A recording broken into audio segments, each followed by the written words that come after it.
Hello, my lovely students. How are you all? My name is Lavish Agarwal and I'm your maths educator. Today we are taking class 6 mathematics, chapter number 7, that is fraction. And in today's part, we are going to talk about some history of fractions, plus we will figure out some questions. So before moving for the history of fractions, let's start with the figuring out of questions. हम लोग पहले दो questions करेंगे, उसके बाद में आपको थोड़ा सा फ्रैक्शन की हिस्ट्री के बारे में भी बताने वाला हूं. तो आइए पहले हम लोग क्वेश्चन नंबर 3 ट्राई करते हैं और 3 क्वेश्चन में हम लोग देखते हैं इसका फर्स्ट पार्ट. उसके बाद हम देखेंगे बी पार्ट और फिर हम लोग चलेंगे हिस्ट्री ऑफ फ्रैक्शंस पे. तो चलिए हम लोग क्वेश्चन स्टार्ट करते हैं. You can see that this is a story sum. ये क्या है? आपको बताया गया था स्टोरी सम है. अब स्टोरी सम में क्वेश्चन भी आप ही फ्रेम करेंगे और आंसर भी आप ही निकालेंगे, प्लस जब भी आप लिखेंगे इनके आंसर तो आप स्टेटमेंट भी साथ में देंगे. आगे बात समझ में? चलिए क्वेश्चन पढ़ते हैं. क्वेश्चन क्या कह रहा है? Jaya's school is 7/10 kilometre away from her house. Jaya का जो स्कूल है वो 7/10 किलोमीटर दूर है जया के घर से. ये बात समझ में आ गई? बहुत बढ़िया. She travels 1/2 kilometre bye auto every day. अब 7/10 किलोमीटर जब वो स्कूल जाती है तो उसमें वो 1.5 किलोमीटर किससे ट्रैवल करती है? ऑटो से ट्रैवल करती है. ठीक है. बोला गया है to reach the school and covers the remaining distance on the foot. और 1/2 किलोमीटर कवर करने के बाद ऑटो से बचा हुआ डिस्टेंस वो पैदल चल के जाती है. आगे बात समझ में? मैं फिर बता देता हूं यहां तक क्वेश्चन. 7/10 किलोमीटर दूर है जया का स्कूल उसके घर से. 1/2 किलोमीटर वो ऑटो से कवर करती है और बचा हुआ वो पैदल जाती है. आगे बात समझ में? क्वेश्चन कह रहा है how much does she walk every day to reach school. तो आपको यह बताना है कि वो कितना किलोमीटर पैदल चलती है जिससे वो स्कूल पहुंच जाए. तो बेसिकली हमको स्कूल का डिस्टेंस दे रखा है, ऑटो का डिस्टेंस दे रखा है और बचा हुआ हमें क्या करना है? बाय वॉक जो वो जाती है उसका डिस्टेंस निकालना है. तो आइए इस क्वेश्चन को कैसे करेंगे स्टार्ट करते हैं. स्क्रीन पे इसका आंसर. स्टेटमेंट हमको लिखनी पड़ेगी. स्टेटमेंट में कोई कंजूसी नहीं करना. स्टेटमेंट नहीं लिखेंगे मार्क्स कटेंगे कटेंगे और कटेंगे. समझ में आ गई बात? ये दिमाग में बात बैठा लो. जब भी स्टोरी सम्स होगा you have to write the statements with the answers. Clear? तो फर्स्ट स्टेटमेंट हम लोग क्या लिखेंगे? डिस्टेंस. तो चलिए हम लोग लिखते हैं distance of school from Jaya's house. कितना है बेटा? जया के हाउस से उसके स्कूल का डिस्टेंस 7/10 किलोमीटर. तो आइए हम लिखते हैं 7/10 किलोमीटर. इतनी बात समझ में आ गई? मैंने आपको यह बात बताई थी कि जो भी चीजें गिवन होगी आप पहले गिवन वाली चीजें लिख लो ताकि आपको बार बार क्वेश्चन पे नहीं जाना पड़े और जो टीचर चेक करेंगे उनको भी आसानी होगी. उनको पता रहेगा कि बच्चों को सब चीजें अच्छे से आती है. हम लोग अच्छे बच्चे बनने वाले हैं तो उसके लिए हमें हर एक चीज प्रॉपरली करनी पड़ेगी. ठीक है. सेकेंड चीज हमको बताया गया था यहां पे कि डिस्टेंस वो कितना ट्रैवल करती है ऑटो से? 1/2 किलोमीटर. तो हम लोग यहां लिखेंगे distance covered by auto that is 1/2 kilometre. अब बेटा मुझे एक बात बताओ, 7/10 किलोमीटर टोटल डिस्टेंस है, उसमें से कुछ डिस्टेंस वो ऑटो से कवर करती है, तो बचा हुआ बाय वॉक वो चल के कितना जाती है, वो डिस्टेंस कैसे निकलेगा? आप बता सकते हैं मुझे? यस, आप बिल्कुल करेक्ट है. आपने बिल्कुल सही सोचा और सही अजम्पशंस लगाए हैं कि सर इन दोनों को जब हम माइनस कर देंगे टोटल डिस्टेंस में से, जब हम ऑटो का डिस्टेंस माइनस करेंगे तो बचा हुआ क्या होगा हमारा? वही तो हमारा पैदल वाला डिस्टेंस होगा और वही तो हमें निकालना है. तो क्यों ना इन दोनों वैल्यूज को हम क्या करें? माइनस कर ले. तो हम लोग क्या लिखेंगे? स्टेटमेंट में पूछा गया है how much does she walk every day. तो distance travelled by walk. So distance travel, या फिर हम लोग लिखेंगे डिस्टेंस कवर्ड. बेटर यही होगा. Distance covered by walk. वो चल के कितना डिस्टेंस कवर करती है? तो हम लोग करेंगे 7/10 माइनस 1/2. अब क्वेश्चन दोबारा सेम बन गया, नॉर्मल क्वेश्चन हो गया. डिनोमिनेटर चेक करो और आंसर निकालो. डिनोमिनेटर सेम नहीं है तो एलसीएम लेना स्टार्ट करेंगे. तो आइए 2 और 10 का एलसीएम मैं आपको यहां लेके दिखाता हूं कितना आएगा. तो 2 और 10 का एलसीएम आएगा 2 1 जा 2, 2 5 जा 10. ये हो जाएगा 5 1 जा 5. तो एलसीएम आया हमारा यहां पे 2 into 10 that is, sorry, 2 into 5, 2 into 5 that is 10। आई बात समझ में? एलसीएम क्लियर है? एलसीएम में कोई डाउट नहीं, क्योंकि हम लोग माइनस कर रहे हैं, हमको निकालना है वॉकिंग डिस्टेंस, और वॉकिंग तभी निकलेगा जब हम टोटल डिस्टेंस में से ऑटो वाला डिस्टेंस माइनस करेंगे। तो आइए, इसका एलसीएम हमारा आया 10, तो हम लिखेंगे यहाँ 10। 10 से 10 को डिवाइड किया, यहाँ बचेगा 7, 2 5 जा 10, यहाँ बचेगा 5, दैट इज हमारा आंसर आया 2/10। क्या आया हमारा आंसर? 2/10। क्या ये सिंप्लीफाई होगा? बिल्कुल होगा। तो आइए इसको सिंप्लीफाई करते हैं, इसको डिवाइड कर देते हैं हम लोग यहाँ पे 2 से, तो ये हो जाएगा 1/5 किलोमीटर। तो क्या हम लोग कह सकते हैं कि जो उसने 1/5 किलोमीटर है वो बाय वॉक कवर किया है? Yes, this is absolutely correct. तो हमारा आंसर आ चुका है, जो हमने पूछा गया था कि उसने चल के कितना डिस्टेंस कवर किया है। तो भैया जो जया है उन्होंने 1/5 किलोमीटर डिस्टेंस चल के कवर किया, और 1/2 किलोमीटर उन्होंने ऑटो से कवर किया। तो ऐसे उन्होंने 7/10 किलोमीटर टोटल कवर किया अपने घर से स्कूल तक पहुंचने के लिए। बोलो, कोई डाउट है इस क्वेश्चन में? बहुत इजी था, सिर्फ क्वेश्चन ध्यान से पढ़ना है, स्टेटमेंट बनाने हैं, स्टेटमेंट के बाद आप ऐसे इक्वेशन पे पहुंचेंगे और आपको इसको सॉल्व करके आंसर मिल जाएगा। बोलो, क्या रॉकेट साइंस है इसके अंदर? कोई डरने वाली बात नहीं है, बहुत ही इजी क्वेश्चन होता है। समझ में आ गया ना ये क्वेश्चन? क्लियर है? कोई डाउट नहीं है? अगर समझ में आ गया है तो हम लोग एक क्वेश्चन और ट्राई करेंगे, ठीक है? ध्यान से देखेंगे क्वेश्चन दोबारा, ताकि हमारी प्रैक्टिस अच्छे से हो जाए। चलिए, क्वेश्चन बी में जीविका है। कौन है? जीविका। जीविका है और उसकी फ्रेंड है नम्रता। तो चलिए देखते हैं जीविका और नम्रता क्या करने वाले हैं इस क्वेश्चन में, वो हमारे लिए क्या क्वेश्चन छोड़ के जा रहे हैं। तो देखिए, Jivika is saying that is Jivika takes 10/3 minutes to complete one full round of the park, and her friend Namita takes 1/2 minute to do the same work। मतलब बोला गया है कि जीविका जो है वो 10/3 मिनट लेती है कंप्लीट करने के लिए एक पूरा राउंड पार्क का। वहीं उसकी फ्रेंड नमिता जो है वो 1/2 मिनट लेती है to do the same work. मतलब पूरे पार्क का एक राउंड लगाने के लिए वो 1/2 टाइम लेती है, और जीविका 10/3 मिनट वाला टाइम लेती है। बोलो, इतना समझ में आया? चलिए, वेरी गुड। आगे क्वेश्चन कह रहा है, which of the two completes the whole round in the shortest time. तो पहले तो ये बताओ कि दोनों में से कम टाइम किसने लिया, ठीक है? And how little time does it take, और उसको कितना कम टाइम लगा दूसरे वाले से। अब देखो, समझना मेरी बात, आंसर करने से पहले मैं आपको क्वेश्चन ढंग से समझा देता हूं, फिर सुनिएगा। जीविका ने लिया 10/3 मिनट एक पार्क का राउंड लगाने के लिए। उसकी फ्रेंड नमिता ने लिया 1/2 मिनट उसी पार्क का एक राउंड लगाने के लिए। पूछा गया है कि दोनों में से टाइम किसने कम लिया।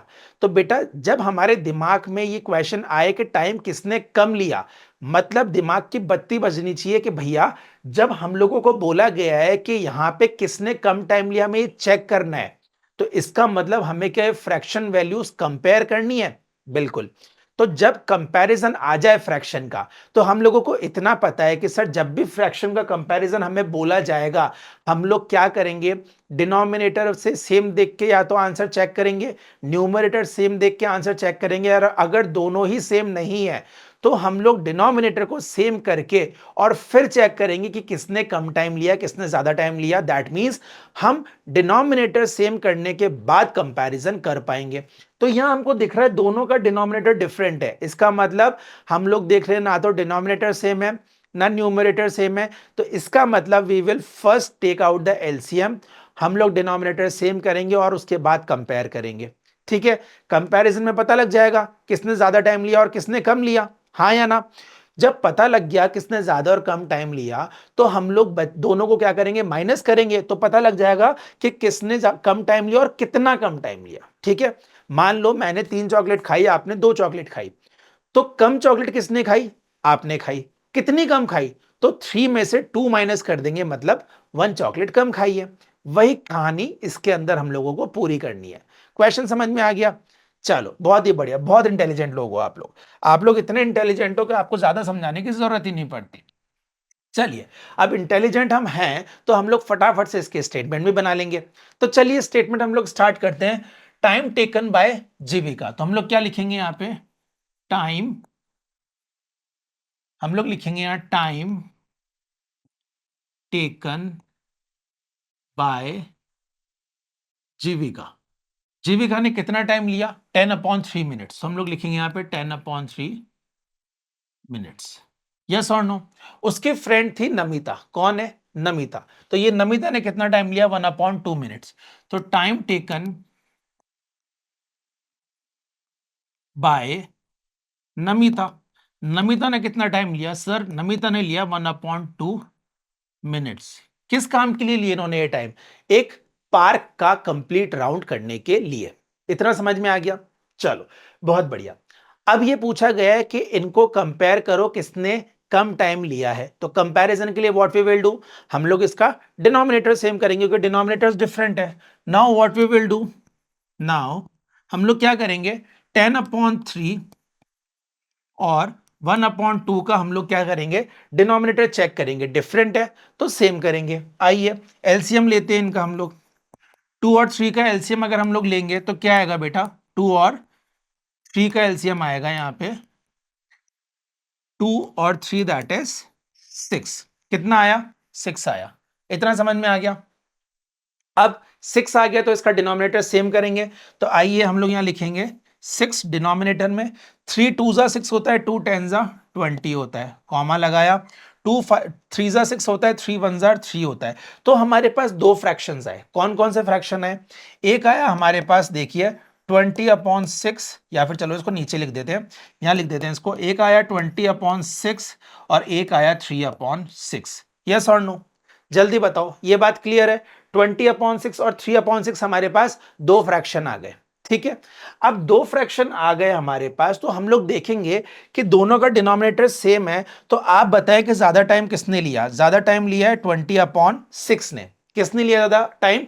20/6 ने। दैट मीन्स 20/6 किसका है? सर जीविका का जो है वो 20/6 है। इसका मतलब ज्यादा टाइम किसने लिया? जीविका ने ज्यादा टाइम लिया। हम लोग क्लियरली ये देख सकते हैं। तो हम लोग यहां लिखेंगे, हम लोग लिखेंगे, या फिर मैं आपको लिख देता हूं, clearly we can see that Jivika taken the time much than Namrata. ठीक है, क्योंकि जीविका का टाइम कितना आया? सर जीविका का और नम्रता का हम लोग यहां पे लिख देते हैं ताकि आपको पता रहे। जीविका का टाइम कितना आया? सर जीविका का 10/3 था, उसका आया 20/6। ये आया 20/6 मिनट जीविका का, है ना? तो नम्रता का कितना आया? नम्रता का था 1/2, उसका आया 3/6।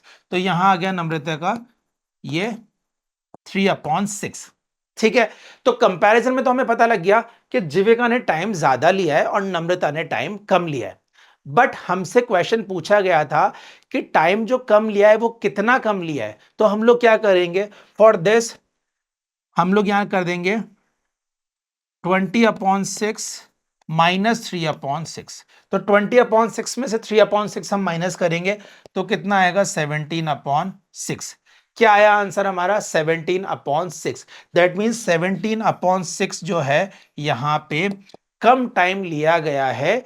किसके थ्रू? नम्रता के थ्रू, एक पार्क का राउंड कंप्लीट करने के लिए। बोलो क्वेश्चन समझ में आ गया? आइए मैं फिर आपको क्वेश्चन दिखा देता हूं। जीविका इतना टाइम लेती है, नम्रता इतना टाइम लेती है। पूछा गया है कि कंपेयर करो किसने कम टाइम लिया। तो हमने 10/3 और 1/2 लिया। कंपेयर करने के लिए 10/3 1/2 का हमने एलसीएम लिया, 2 3 जार 6 आया। 6 को हमने यहां रखा, 3 2 जा 6 आया, 2 10 जा 20 आया, 2 3 जा 6 आया, 3 1 जा 3 आया। 20/6 और 3/6 ग्रेटर है 20/6। दैट मीन्स 20/6 किसका है? नम्रता, जीविका का। किसका है? जीविका का। तो हमने यहां लिखा clearly we can see that Jivika taken the time much than Namrata. Jivika ने नम्रता से ज्यादा टाइम लिया। तो जीविका का टाइम है ये, नम्रता का टाइम है ये। तो जीविका ने नम्रता से कितना ज्यादा टाइम लिया वो भी तो बताना था। तो इन दोनों को माइनस किया, 17/6 हमारा आंसर आ गया, जो कि हमारा आंसर आया है कंपैरिजन का कि नम्रता ने कितना कम टाइम लिया है, दैट इज 17/6 मिनट्स। बोलो समझ में आ गया क्वेश्चन? बहुत बढ़िया। तो हमने दो स्टोरी सम्स किए, दो स्टोरी क्वेश्चंस किए हम लोगों ने यहाँ पे, और देखा कि कैसे हम लोग क्वेश्चन सॉल्व करते हैं with the help of statements. हम लोग स्टेटमेंट कैसे लिखते हैं स्टोरी सम्स में, ठीक है। अब क्या करने वाले हैं, आपको बताया था कि फ्रैक्शन की हिस्ट्री करेंगे, तो चलिए एक छोटी सी हिस्ट्री हम लोग स्क्रीन पे देख लेते हैं फ्रैक्शन के लिए, ठीक है। आइए fractional units and equal shares की हम हिस्ट्री देखते हैं। इन संस्कृत में फ्रैक्शन इज कॉल्ड भिन्न। संस्कृत में फ्रैक्शन को कहा जाता है भिन्न। भिन्न मतलब पार्ट, ठीक है, विच मीन्स ब्रोकन। ठीक है, इसका मतलब क्या होता है, ब्रोकन, टूटा हुआ, क्योंकि जो फ्रैक्शन होते हैं हमारे पार्ट्स होते हैं पूरे यूनिट के, तो वो टूटे हुए कहलाते हैं, ठीक है। इट इज ऑल्सो कॉल्ड भाग या फिर अंश, इसको हम भाग या अंश भी कहते हैं। मीनिंग अ पार्ट और अ सेक्शन, मतलब किसी चीज का पार्ट या फिर किसी चीज का एक छोटा फ्रैक्शन, उसको हम लोग भाग या फिर अंश कहते हैं। समझ में आ रही है बात? ज्यादा डिटेल में ऐसे समझने वाली जरूरत है नहीं, ये सिर्फ आपकी नॉलेज के लिए आपको बताया जा रहा है कि फ्रैक्शन यूनिट्स का आपको इक्वल शेयर्स का पता होना चाहिए, इसलिए आपके नॉलेज के लिए आपको ये चीजें समझाई जा रही है, ठीक है। The way we write fractions today originated in India. हम लोग जो ये फ्रैक्शन लिखते हैं ना बेटा, ये कहां पे ओरिजिनेट हुआ था, मतलब कहां शुरुआत हुई थी इसकी? इंडिया में, हमारे प्यारे भारत में इसकी शुरुआत हुई थी, ठीक है। In ancient India mathematical text such as the Bakhshali manuscripts, when they wanted to write 1/2, they wrote it as 1/2। तो पहले भी जब हमारे पुराने मैथमेटिकल्स वगैरह में काम आए थे फ्रैक्शन, तो वहां पे 1/2 को ऐसे 1/2 तरीके से ही लिखा गया था। आगे बोला है this method is continue to be used in India for several year, और इस मैथड को इंडिया में काफी ईयर्स तक यूज किया गया फ्रैक्शन लिखने वाले तरीकों को। इंक्लूडिंग किस किसने यूज किया, देखिए आर्यभट्ट ने यूज किया, ब्रह्मगुप्त ने यूज किया, सिद्धाचार्य ने यूज किया, और महावीर आचार्य ने भी यूज किया। काफी बड़े बड़े लोगों ने इन फ्रैक्शंस को हमारे इंडिया में यूज किया अपने काम के लिए। आ रही है बात समझ में? आगे बोला गया है fractions were also used in other cultures. भैया इंडिया में तो फ्रैक्शंस को हम लोगों ने यूज किया ही किया, साथ में बाहर के कल्चर में भी हमारे इन फ्रैक्शंस को काम में लिया गया। वहां पे जैसे हम लोग बात करें इजिप्ट, जो एंशिएंट इजिप्ट है, वहां पे बेबीलोनियन सिविलाइजेशन में, but they mainly use the fractional unit that is fraction with numerator 1। उन लोगों ने भी फ्रैक्शंस यूज किए, बट मोस्टली उन्होंने कौन से फ्रैक्शन यूज किए? उन्होंने वो फ्रैक्शन यूज किए जिसमें न्यूमरेटर क्या था? 1 था। क्या था? न्यूमरेटर 1 था, ठीक है। The rules of arithmetical operations such as addition, subtraction, multiplication and even divisions of fractions were first introduced in India। कि भैया ये बात तो छोड़ो कि फ्रैक्शन इंडिया में इंट्रोड्यूस नहीं हुए थे, कि फ्रैक्शन में हम लोग प्लस माइनस मल्टीप्लाई एडिशन ये कैसे करते हैं, ये भी हमारे प्यारे भारत ने ही हमें सबसे पहले बताया था कि हम लोग फ्रैक्शंस को एडिशन, सब्ट्रैक्शन, मल्टीप्लिकेशन और डिवीजन कैसे करते हैं। आ रही बात समझ में? Very good. आगे लिखा गया है the ancient Indian text called Shulva Sutra already shown in the Vedic period that Indians had discovered the rules of operation with fractions। तो भैया एंशिएंट इंडिया में जो टेक्स्ट है शुल्व सूत्र, या फिर हम इसको कह सकते हैं शुल्व सूत्र, यहां पे ऑलरेडी बता दिया गया था कि जो इंडिया है, जो हमारा भारत है, उसी में ही क्या बताया गया था कि हम लोग डिस्कवर किए गए थे, हम लोगों को बताया गया था, हमने ही बताया था कि कैसे फ्रैक्शंस का ऑपरेशंस होता है। ये ऑलरेडी हमारे शुल्व सूत्र जो है एंशिएंट इंडियन टेक्स्ट, उसमें बताया गया है कि ऑपरेशन मतलब कैसे हम लोग फ्रैक्शंस की मदद से या फ्रैक्शंस को हम लोग एडिशन, सब्ट्रैक्शन, मल्टीप्लिकेशन और डिवीजन करते हैं। तो 100 बातों की एक बात, हमने क्या समझा फ्रैक्शंस की हिस्ट्री में? सर हमने ये सीखा है कि जो फ्रैक्शन होते हैं ना, संस्कृत में हम लोग उसको क्या कहते हैं? भिन्न कहते हैं। क्या कहते हैं? भिन्न कहते हैं, या हम उसको अंश या फिर हम उसको भाग भी कह सकते हैं, जिसका मतलब होता है ब्रोकन। समझ में आया। फिर बाकी बताया गया है कि हमारे इंडिया में फ्रैक्शन जो है वो हमारे इंडिया में ही बने, प्लस हमारे यहाँ पे ऑपरेशंस ऑफ फ्रैक्शंस जो है वो भी इंडिया में ही स्टार्ट हुए थे। तो this is a very proud moment for us कि हम लोगों को पता नहीं था ये बात, और आज पता लगी है कि जो फ्रैक्शन हम इतने दिन से कर रहे हैं और जो फ्रैक्शन में हम ब्रह्मगुप्त मेथड वगैरह भी सुन रहे हैं, ये सब हमारे इंडिया में ही बना है और इंडिया में ही हम लोगों ने ये काम करना सीखा है। प्लस बाहर के कल्चर में भी हमारे इंडियन कल्चर को यूज किया गया है जिसमें हम लोगों ने फ्रैक्शन बताया गया था। क्लियर है, ये समझ में आ गया आपको? बहुत ही बढ़िया। तो चलिए लर्निंग आउटकम्स में चलते हैं और हम लोग देखते हैं कि हम लोगों ने आज पढ़ा क्या। बेटा हम लोगों ने पढ़ा हिस्ट्री ऑफ फ्रैक्शंस, हमने 2 क्वेश्चन किए वो तो अलग बात है, बाकी मेन फोकस हमने किस पे किया आज? हमारे फ्रैक्शन की हिस्ट्री पे। यस और नो? चलिए इतना समझ में आ गया आपको, हमारे फ्रैक्शन की हिस्ट्री समझ में आ गई आपको, बहुत ही बढ़िया है। अगर समझ में आ गई तो चलिए मैं आपसे कुछ असेसमेंट ले लेता हूं और कुछ असेसमेंट के क्वेश्चन पूछ लेता हूं, देखते हैं कि आप उसका आंसर दे सकते हैं या नहीं। बट मुझे प्राउड है और मुझे 100% श्योर है कि आप उसका आंसर दे दोगे। चलो फर्स्ट क्वेश्चन आप चेक करेंगे, यहां लिखा गया है what is the meaning of भिन्न। भिन्न क्या होता है सर? अभी अभी बताया आपने, 2 स्लाइड पहले बताया था। भिन्न होता क्या है कि संस्कृत में फ्रैक्शन को ही क्या कहते हैं हम लोग? भिन्न कहते हैं, जिसको हम लोग अंश और भाग भी कह सकते हैं। तो आइए इसका आंसर हम लोग लिख लेते हैं यहां पे, ठीक है? क्या प्रॉब्लम है? In Sanskrit fractions are known as भिन्न। ठीक है, संस्कृत में ही हम लोग फ्रैक्शन को भिन्न कहते हैं। That means broken, that means broken. इसका मतलब क्या होता है? टूटा हुआ। और हम लोग भिन्न को क्या कह सकते हैं? आइए लिख लेते हैं, we can also call it अंश और भाग। इसको हम लोग अंश या भाग भी कह सकते हैं। तो संस्कृत में फ्रैक्शन को ही भिन्न कहते हैं, जिसको हम लोग अंश या भाग भी कह सकते हैं, जिसका मीन्स होता है ब्रोकन, टूटा हुआ। आ गई बात समझ में? व्हाट इज भिन्न? भिन्न क्लियर है क्या होता है? बहुत बढ़िया। आइए सेकंड असेसमेंट का क्वेश्चन देखते हैं, वो क्या कह रहा है। इसमें पूछा गया है व्हाट आर फ्रैक्शनल यूनिट्स। अरे सर, ये फ्रैक्शनल यूनिट तो हम लोगों ने जब चैप्टर स्टार्ट किया था ना तभी समझ लिया था फ्रैक्शन यूनिट होता क्या है। तो आइए फटाफट से लिख देते हैं फ्रैक्शन यूनिट होता क्या है। तो बहुत ईजी है, बट क्या आप उससे पहले बता सकते हो मुझे फ्रैक्शन यूनिट क्या है? यहां तो भी मैं लिख दूंगा तो आपको याद आ जाएगा। क्या आपको याद है फ्रैक्शन यूनिट होता क्या है? चलिए, मुझे पता है आपको याद है, बट फिर भी मैं आपको बता देता हूं फ्रैक्शन यूनिट होता क्या है। जब हम किसी भी यूनिट को इक्वल पार्ट्स में डिवाइड करते हैं तो जो वो हर पार्ट होता है, हर इक्वल पार्ट होता है, उसी को हम लोग क्या कहते हैं? फ्रैक्शन कहते हैं। आ गई बात समझ में? बहुत बढ़िया। लिखते हैं हम लोग यहां पे, when a unit is divided into several, बहुत सारे, several equal parts,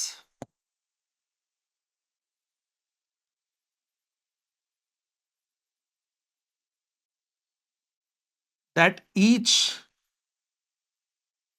part is